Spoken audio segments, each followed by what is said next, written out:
sejam todos bem-vindos ao canal Adventistas Praticante. E o tema da mensagem de hoje é: líderes, anciãos e pastores não pregam a mensagem de repreensão por completa para terem grandes quantidades de membros. Isso mesmo que você acabou de ouvir. Esse é o principal motivo que hoje, nos nossos púlpitos, nos nossos cultos, não se ouve mensagem de repreensão. E o que é mensagem de repreensão? Aquela que vai de encontro ao pecador, aquela que toca no seu pecadinho de estimação, é aquela mensagem que chama o pecador ao arrependimento.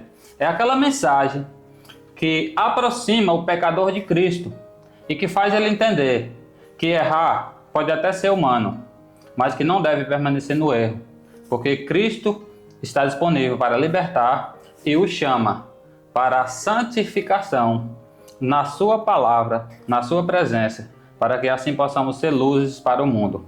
Eu posso cometer um pecado, eu sou um ser humano, mas eu não devo permanecer nesse pecado, a menos que eu queira de fato me afastar de Cristo e não mais me unir com Ele. Mas essa é a nossa realidade atual. Nossos cultos do sábado, as igrejas estão cheias, os templos estão cheios. E o que dizer dos cultos de quarta e de domingo? Há uma ênfase especial ao sábado.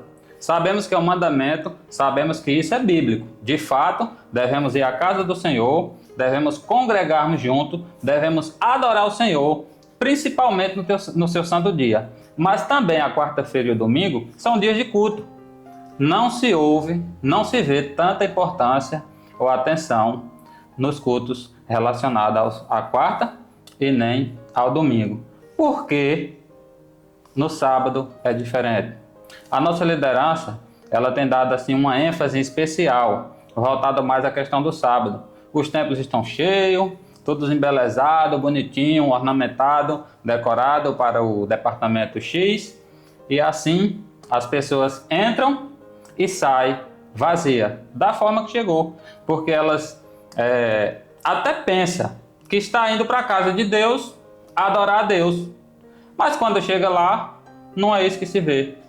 As mensagens são tão superficiais, são tão vazias, que o pecador volta para casa, muitas vezes pior do que o que chegou no templo. E nesse momento, eu peço que você possa permanecer aqui até o final do vídeo, para que assim você venha ver, de fato, que o que eu irei falar aqui e mostrar, eu vou mostrar aqui tanto na Bíblia, como no Espírito de Profecia. Não é ideias minhas. Aqui é a voz de Deus, a autoridade máxima que irá falar. Eu apenas sou o instrumento pelo qual estou transmitindo a mensagem a qual o Senhor já revelou e os seus profetas escreveram. E nesse momento, eu convido você a abrir a sua Bíblia aí na sua casa nesse momento, em 2 Timóteo, no capítulo 4, no versículo 2, que diz assim: pregue a palavra insta, quer seja oportuna, quer não. Corrija, repreenda, exorte com toda a longanimidade e doutrina. É isso que Deus pede de todos os seus ministros, de todos os seus pregadores. Quer seja pastor, quer seja ancião, diretor, secretário, tesoureiro ou apenas um membro que não tem nenhum cargo, nenhuma função eclesiástica na igreja, mas de alguma forma maneja ou ministra a palavra de Deus no púlpito. Deus deixou bem claro: pregue a palavra, insista. Essa palavra, quer seja oportuna ou não perca tempo. Ela deve servir tanto para corrigir, como para repreender e também para exortar, com toda longanimidade e com base na doutrina de Cristo. A doutrina que cura, a doutrina que restaura e a doutrina que salva. Mas se percebe que muitas historinhas, muitos eu acho, eu vi dizer, assim diz o pregador e não diz o Senhor. Muitas vezes os irmãos ficam dando risada, acham interessante, que esse homem é um homem de Deus. E os irmãos estão na prática do adultério. Muitos dos nossos irmãos transgredindo o sábado, o mandamento de Deus. Muitos irmãos comprando fiado e não pagam porque não quer. Muitos irmãos na prática da mentira. Muitos irmãos aprofundados na pornografia. Muitos irmãos atolados no fuxico, nas intrigas, nas birras, em todo tipo de pecado que você imaginar. Mas ele vai para a igreja, ele chega no culto e sai como se nada tivesse acontecido. Bateu papo com um amiguinho, bateu papo com uma amiguinha, foi para a igreja por questões de tradição, porque há muito tempo já vai, ou porque queria de fato encontrar o coleguinha ali. Não tem um real encontro com Cristo. E a culpa é da nossa liderança. A culpa é da liderança. Se você vê uma empresa, lá vai ter o dono, mas também vai ter o gerente, vai ter o encarregado, vai ter os fiscais de campo, vai ter as pessoas responsáveis para cada setor. Então, na igreja Deus deixou a comissão, Deus deixou a liderança capacitada, ou deve ser capacitada, buscando nele a capacitação, para assim cuidar do seu corpo espiritual, que é o templo, que é a irmandade. Mas não é isso que tem acontecido. Eu não sei aí no teu distrito, eu não sei aí na sua cidade, mas eu sei aqui no meu distrito e eu sei aqui na minha cidade. Os irmãos que fazem parte da liderança, eles têm tempo para qualquer outra coisa. Para o seu trabalho, para o lazer, para uma viagem, mas eles não têm tempo para estudar de forma profunda a palavra. Não adianta você ler alguns versículos ou um capítulo da Bíblia pela manhã para enganar a sua mente ou para cumprir tabela e não se aprofundar na intimidade com Deus através da oração e do estudo da palavra. Não adquire conhecimento, vive trabalhando, ganhando dinheiro, buscando realizar sonhos de coisas materiais. Por mais que isso não seja pecado, pode até passar a ser pecado, dependendo da prioridade, e o reino de Deus tem sido esquecido. Pode um professor ensinar algo sem ele mesmo ter o conhecimento? Isso é impossível. Nós precisamos beber da fonte da vida, que é Jesus Cristo. Nós precisamos nos alimentar do pão da vida, que é o Senhor Jesus Cristo. Nós precisamos gastar tempo na presença de Jesus, para assim poder transmitir Jesus para as pessoas que nós lideramos. E eu gostaria de, nesse momento, convidar você para acompanhar comigo o que se encontra no livro Testemunho para a Igreja, volume 5, aqui na página 272. Veja o que Deus fala nesse momento para cada um de nós. Alguns pastores e igrejas acham-se tão desejosos de assegurar um aumento de membros que não dão testemunho fiel contra hábitos e costumes não cristãos. Aqui foi deixado bem claro.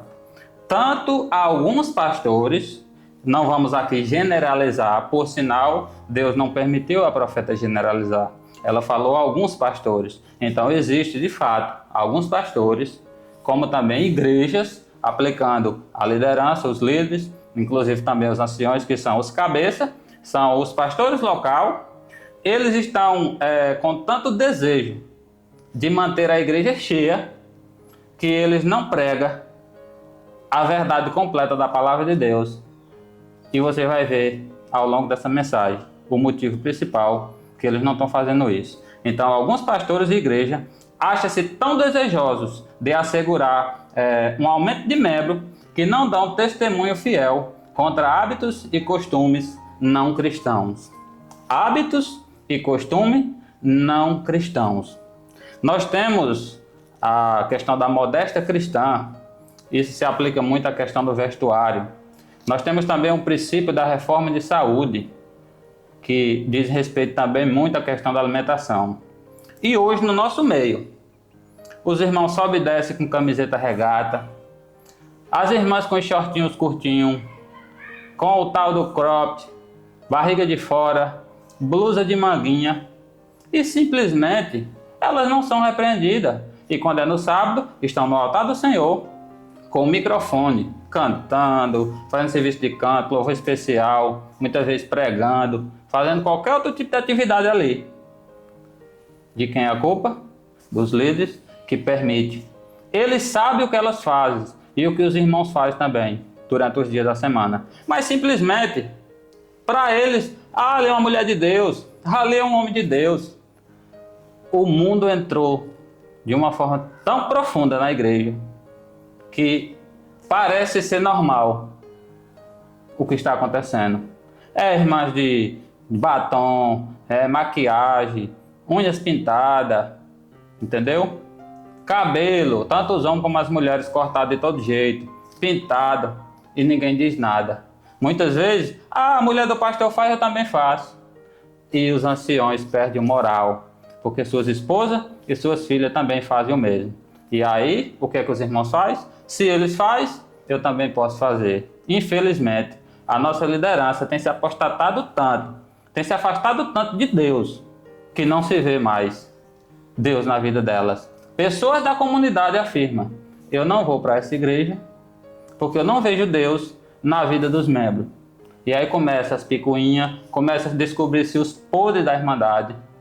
E muitas vezes os nossos líderes não têm tempo nem sequer para visitar os irmãos, para orar com eles, para abrir com eles a palavra, para estudar com eles a palavra e mostrar de fato o amor de Jesus, mas também a justiça de Jesus. E eu gostaria de convidar você nesse momento para acompanhar aqui mais um texto que se encontra no mesmo livro, na mesma página, na página 172 do livro Testemunho para a Igreja, volume 5, que diz assim: pouca abnegação ou sacrifício é exigido de uma pessoa para se revestir da forma da piedade e ter o nome registrado na igreja.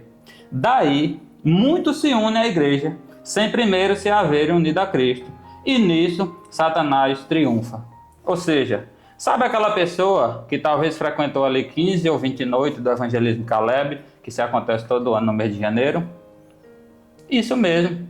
A pessoa tem toda uma vida de pecado, de afastamento de Deus, e simplesmente agora, no calor do impulso, da emoção, alguém ali de tanto pegar no pé e tudo mais, a pessoa fica sem jeito. Não é exigido dela que haja uma mudança, e simplesmente ela é batizada e continua levando a mesma vida, como se nada tivesse acontecido. E aqui deixou bem claro: muitos se unem à igreja sem haver primeiro unido-se a Cristo. É isso que tem acontecido nos nossos templos. É isso que tem acontecido na Igreja Adventista do Sétimo Dia. Eu não sei em todo mundo, mas dá para tirar pelo meu país aqui, pelo meu próprio país, o Brasil, e também aqui a minha cidade ou o meu estado. É isso que tem acontecido. Pessoas não se uniram a Cristo. Há até um ditado que, para mim, é uma realidade. No passado, batizava-se os convertidos, e hoje precisa converter os batizados. Essa é a realidade. As pessoas tão longe de Deus como se encontram e simplesmente batem no peito: eu sou adventista do sétimo dia, eu sou da igreja que guarda o sábado, eu sou da igreja que devolve o dízimo, eu sou da igreja que não come carne de porco, eu estou salvo. Onde que está isso na Bíblia? Não existe. Precisamos ter uma santificação, precisamos ter um reavivamento, precisamos ter uma reforma, precisamos permitir que o Espírito Santo nos molde, e assim as pessoas vão olhar para nós e dizer: de fato, ali vai um servo de Deus, ali vai uma serva de Deus. E continuando aqui a mensagem, mais um texto aqui, muito interessante esse texto, e está na mesma página, que diz assim: tais conversos são seus instrumentos mais eficazes, serve de laço para outras pessoas. São falsas luzes, atraindo aos incaustos a perdição. No finalzinho do slide anterior, falou que essas pessoas que não têm de fato se unido com Cristo, mas têm unido-se à igreja, Satanás triunfa com tais pessoas. Porque para ele, na continuidade, foi o que eu acabei de ler aqui nesse momento, e vou repetir aqui mais uma vez: tais conversos ou falsos conversos, posso afirmar assim, são seus instrumentos de Satanás, mais eficientes. Serve de laço para outras pessoas. Eles são falsas luzes, atraindo os incaustos à perdição. Muitas pessoas, eu já presenciei aqui na minha igreja, uma pessoa que vem lá do mundão, fingindo ser um servo de Deus consagrado, convertido, e é simplesmente alguém que o diabo usa para tragar alguém que está na fileira de Deus. Seja com um relacionamento que começa a dar errado, ou seja, o que for, de alguma forma, no final das contas, sai da igreja e leva um dos servos de Deus. A pergunta é: aonde está a liderança adventista do sétimo dia? A comissão aí da sua igreja. Aqui na minha igreja, juntamente com o pastor, a comissão é composta por 21 pessoas. Eu não sei quantas são aí na tua igreja, mas todo departamento, cada cargo e função, existe uma pessoa responsável que também conhecemos por líder. O que essa pessoa tem feito, afinal de contas, assumindo esse departamento na casa de Deus? Por que tamanha apostasia?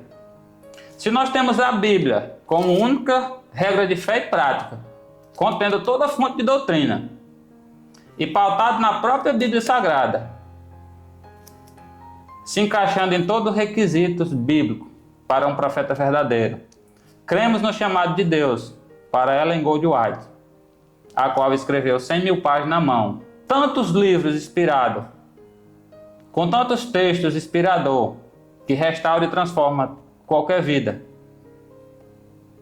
Qual o motivo de tamanha apostasia? Distanciamento, afastamento das doutrinas. As pessoas querem ouvir algo que massageia o seu ego.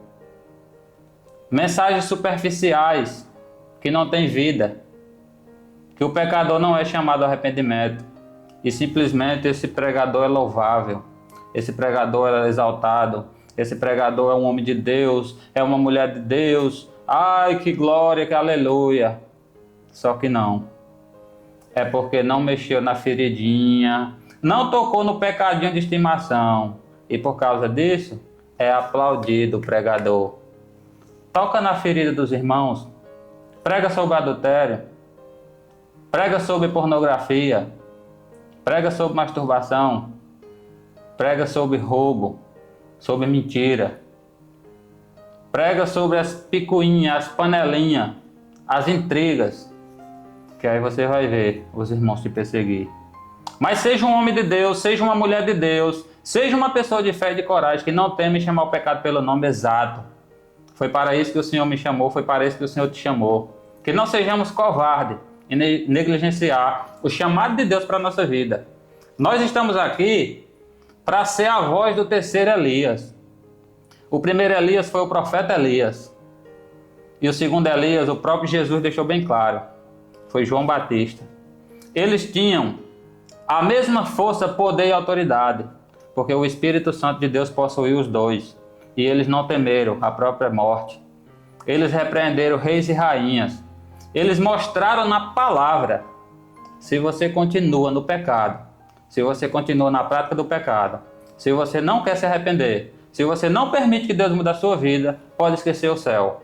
É melhor sair, curtir a vida enquanto há tempo, viver aí seus próximos 10 ou 15 anos uma vida de miséria e morrer perdido, do que não desfrutar do mundo e morrer perdido dentro da igreja, enganando a si mesmo ou sendo enganado por causa da covardia dos nossos líderes, que não repreendem o meu ou o seu pecado. E muitas vezes estamos perdidos, achando que estamos salvos, porque o pecado cega, o pecado engana e o pecado destrói. E eu gostaria de convidar você nesse momento para acompanhar mais um texto. Esse texto, ele se encontra aqui no livro de Atos dos Apóstolos. E eu gostaria de convidar você a acompanhar comigo. Atos dos Apóstolos, na página 349, que diz o seguinte: dos seus servos, hoje, Deus requer coragem na pregação, na palavra e na exposição dos seus preceitos. O ministro de Cristo não deve apresentar ao povo apenas as verdades mais agradáveis, retendo outras que lhes possam causar mágoa. Isso mesmo. Deus deixou bem claro. É para pregar o amor? É para pregar as coisas mais agradáveis? As palavras lindas? Sim, mas não somente isso. Simplesmente por medo de causar mágoa nos irmãos. Nós temos que pregar a verdade. Se você ama o seu próximo como a si mesmo, possivelmente você almeja a sua salvação.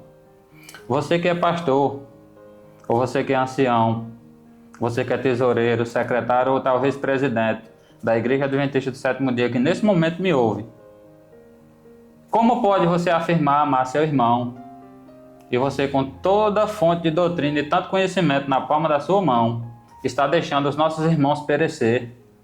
A igreja está virando uma Babilônia no sentido de confusão. Os irmãos não estão mais se amando.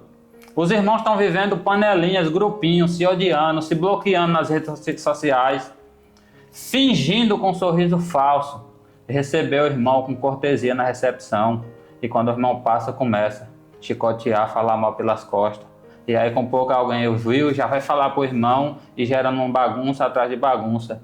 Chegou a hora de parar, de ter medo de ferir sentimento, ter medo de não ser cortês.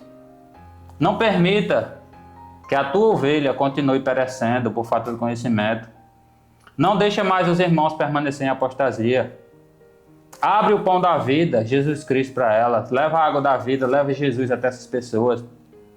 Prega um sermão vivo, que edifica, que cura e que restaura.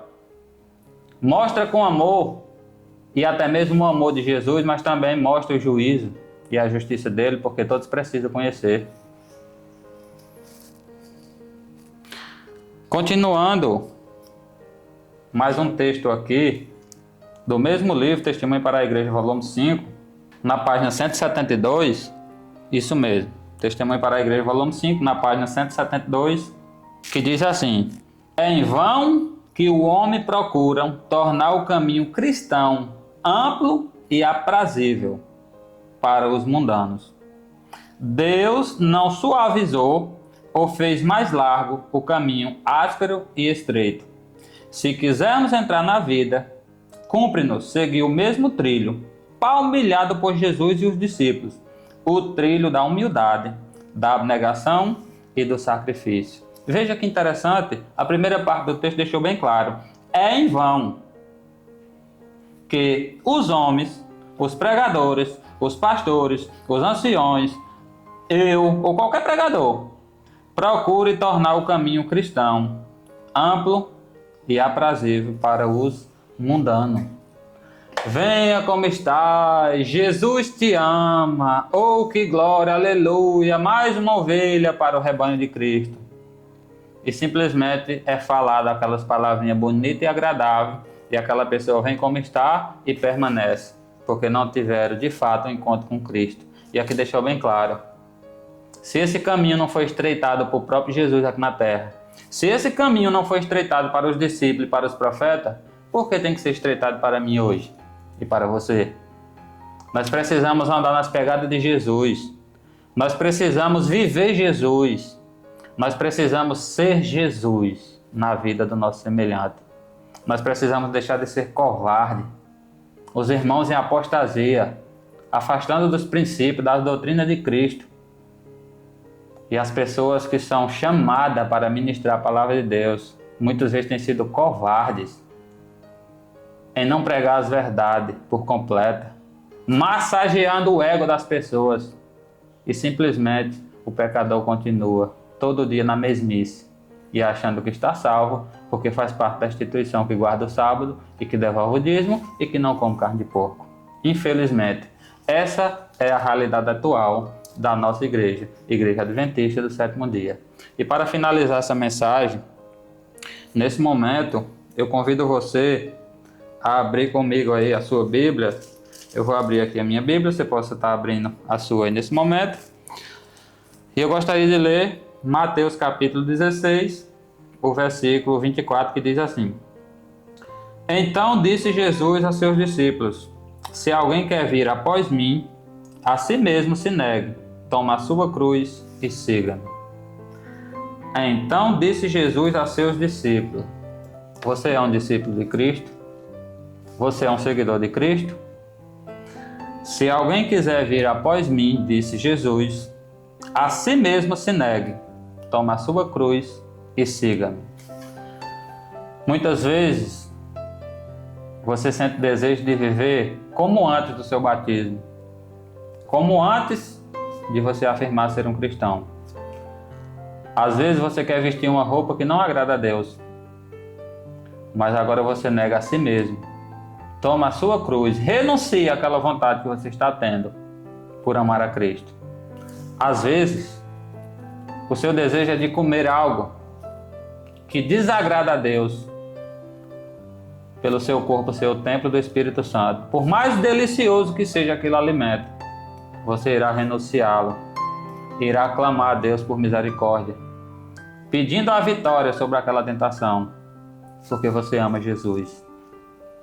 Então, meu querido irmão, minha querida irmã, que esse possa ser o meu e o seu desejo, todos os dias da nossa vida aqui na Terra. Sempre que você estiver pensando em fazer algo, que o Espírito Santo falar na tua consciência que aquilo não é correto, que venha na sua mente as palavras, ou as letras, OQJF. O que Jesus faria? Jesus vestiria essa roupa? Jesus comia esse alimento? Jesus falaria essa palavra? Jesus agiria dessa maneira com essa pessoa? Que a bondade e a misericórdia do Senhor permaneça todos os dias comigo e com você.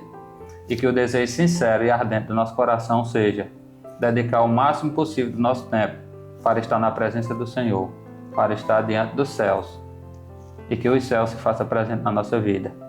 E que a vitória em Cristo Jesus seja concedida a cada um de nós sobre o pecado. E que possamos de fato estar preparados para o breve retorno do Senhor Jesus nas nuvens do céu com poder e glória. E que possamos de fato ser cristãos verdadeiros e que se cumpra na nossa vida as promessas de Jesus e que possamos todos juntos subir para o encontro do Senhor nos ares e assim viver para sempre com Ele. Esse é o meu desejo, essa é a minha súplica e o meu clamor diante de Deus e diante de cada um de vocês, em nome de Jesus. Amém.